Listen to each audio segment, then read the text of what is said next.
తెలియజేసుకుంటున్నాను.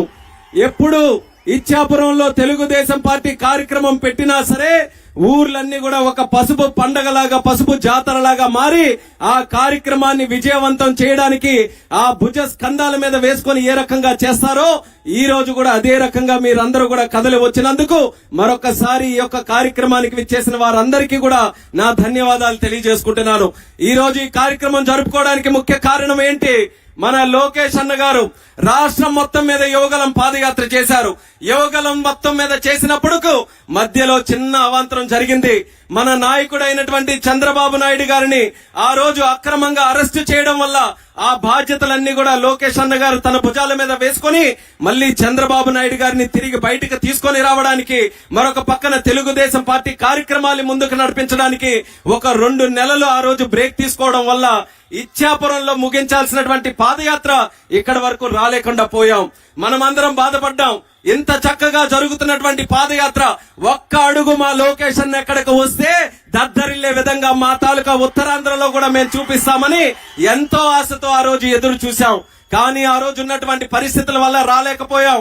కానీ ఉత్తరాంధ్రకి ఖచ్చితంగా వస్తాను, ప్రతి నియోజకవర్గం కూడా వస్తాను, మన కార్యకర్తలతో కలుస్తాను, కార్యకర్తలకి నేనున్నాననే భరోసా ఇస్తానని ఆ రోజు మేము ఈ నాయకులుగా ఎవరు వెళ్లి కలిసినా సరే లోకేష్ అన్న మాట ఇవ్వడం జరిగింది. మాట మీద నిలబడేటటువంటి నాయకుడు మన లోకేష్ అన్న గారు. అందుకనే ఈ రోజు ఎన్నికలు సమీపిస్తున్నా సరే ఆ రోజు తిరగలేకపోయాను కాబట్టి మళ్లీ ఈ ప్రాంతాలన్నీ కూడా, నియోజకవర్గాలన్నీ కూడా తిరగాలనే ఆలోచనతో ఈ రోజు శంఖారావం పూనుకొని మన అందరి ముందుకు వస్తున్నాడు మన లోకేష్ అన్న. మన అందరికీ కూడా మహాభారతం తెలుసు. ఆ రోజు శ్రీకృష్ణుడు శంఖారావం పూనుకున్నాడు. కురుక్షేత్ర యుద్ధంలో ధర్మం నిలబెట్టడానికి ఆ రోజు శ్రీకృష్ణుడు శంఖారావం పూనుకుంటే ఈ రాక్షస పరిపాలనకి, దుర్మార్గుడు జగన్మోహన్ రెడ్డి తాలూకా పరిపాలన అంతం చేయడానికి మరొక శ్రీకృష్ణులాగా లోకేష్ అన్న ఈ రోజు శంఖారావం పూనుకొని ముందుకు వస్తున్నాడు. పూనుకొని అందరికీ కూడా పిలుపునిస్తున్నాడు. నాతో పాటు కదలి రండి, నాతో పాటు మీరు నడవండి. ఈ దుష్ట పరిపాలన ఏదైతే ఉందో దీన్ని అంతం చేయడానికి మీరందరూ కూడా నాతో కలిసి ముందుకు రండని శంఖారావం పూనుకుంటూ ముందుకు వస్తున్నాడు.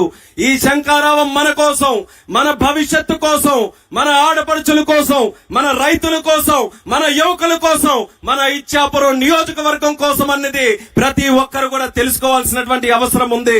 5 సంవత్సరాలు ఈ రాష్ట్రం ఒక దుర్మార్గుడిని నమ్మి అన్ని విధాలుగా కూడా నష్టపోయాం. మీ అందరికీ కూడా తెలుసు, ఏ ఒక్కరు కూడా ఈ రోజు సంతోషంగా లేరు.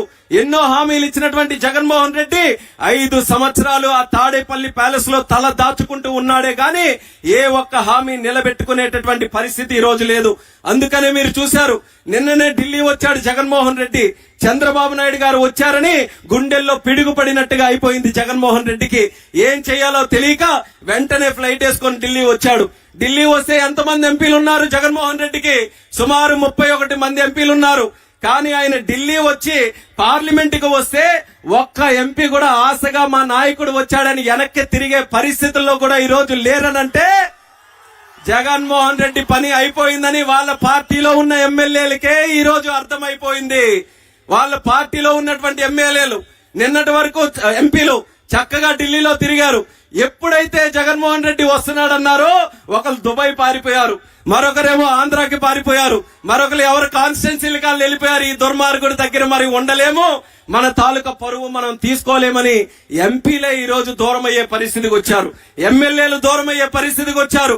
అంటే ఎంతో నమ్మకంతో నిలబెట్టినటువంటి ప్రజాప్రతినిధులే ఆయనకి దూరంగా ఉంటే నమ్మక ద్రోహం చేసినటువంటి ప్రజలు మనమందరం ఎంత గట్టిగా బుద్ధి చెప్పాలో మీరందరూ కూడా రేపు నిర్ణయించుకోవాల్సినటువంటి అవసరం ఉంది.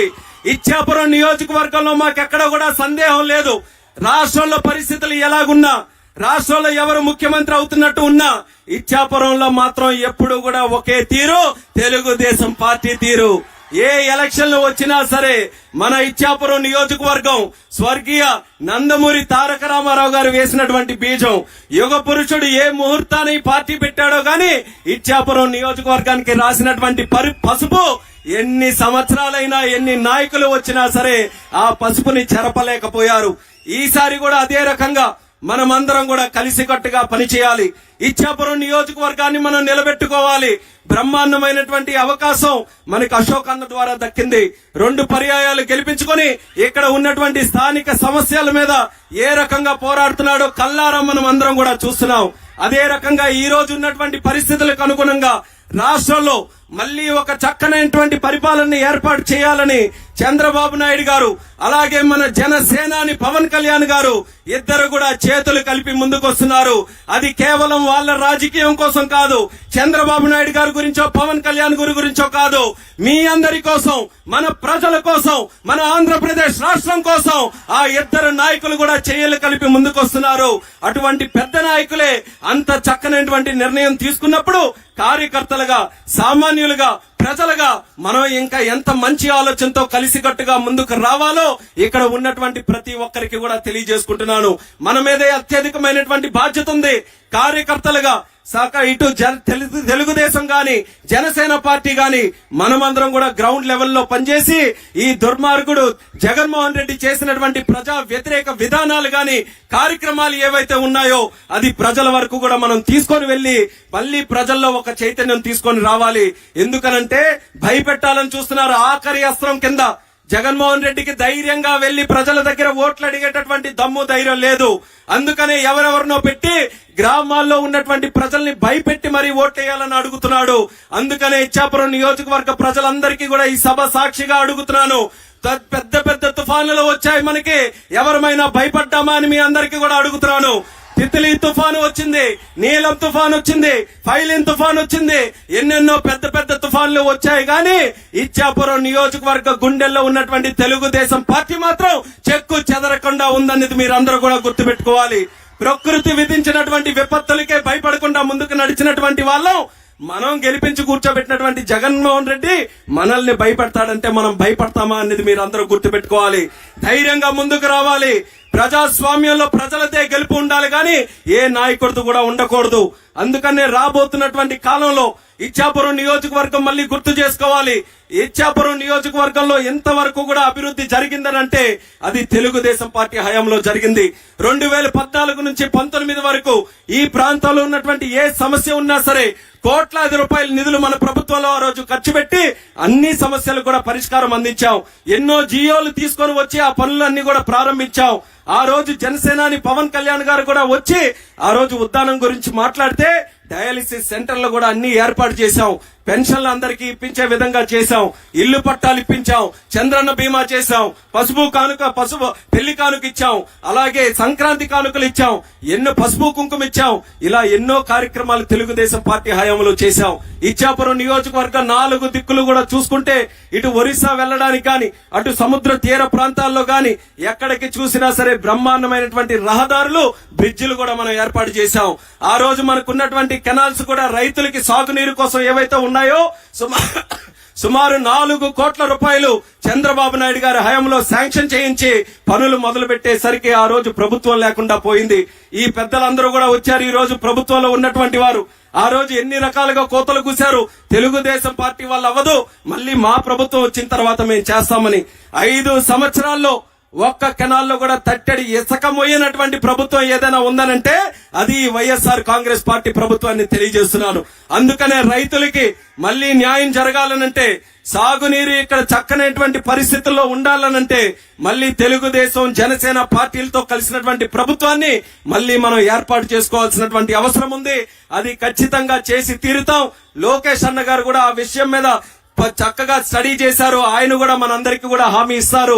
అలాగే ఏ మిగతా కార్యక్రమాలు కూడా ఉన్నాయో తప్పకుండా అవన్నీ కూడా చేసి తీరుతామన్నది ఈ సభాముఖంగా మీ అందరికీ కూడా తెలియజేసుకుంటున్నాం.